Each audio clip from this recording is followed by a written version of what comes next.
The dead don't envy the living. They hunger for them. A word of caution before I begin this story.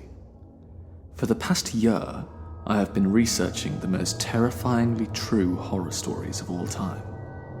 And this particular story is the most blood-curdling and disturbingly true that I have come across. Please pause the video if you do not think that you can cope with the horrors that will soon follow. My name is Little Johnny Marsh Warbler, but for privacy reasons, I will refer to myself in this story as DJ Punctual. That way, you will have no way of finding out my real name and identity. 2 years ago, I downloaded an app called Grindr. I had been so the single for 8 months, and I was starting to get a little bit lonely. All I wanted to do was use this app to find such the swell kind of guy. I basically matched with 3 types of guys, none of which were my cup of tea. There was the overly confident guy, the shy and sensitive guy, and the guy with a severe underbite and a glass eye. I was beginning to completely lose hope, until I received a message from a guy called Elemenepe. He was nothing like the rest of the guys. He was so handsome and was so easy to talk to. We talked for a couple of days before we agreed to meet up in a quaint little village, equidistant from the both of us. Elemenepe was going to drive there, but as I hadn't got my license yet, I was going to sprint.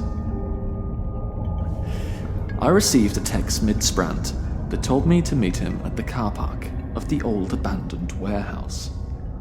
I wasn't too sure which car park he meant, so I asked him to explain it to me. This is the message I received back. If you are coming from Winkle-Picker Lane, make a right at the T-junction. Shortly after you turn right, you will walk past a wooden bench which is dedicated to Sally and Dennis Jenkins. Make sure it is not the bench dedicated to Reverend Archibald Wheelchair.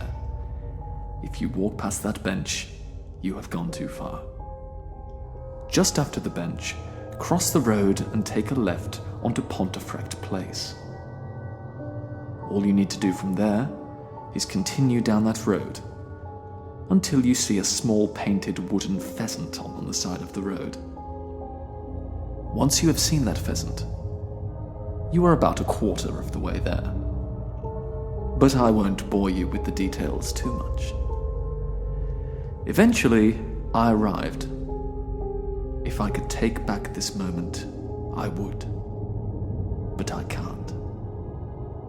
This is where my life changed. I could only see one car in the car park.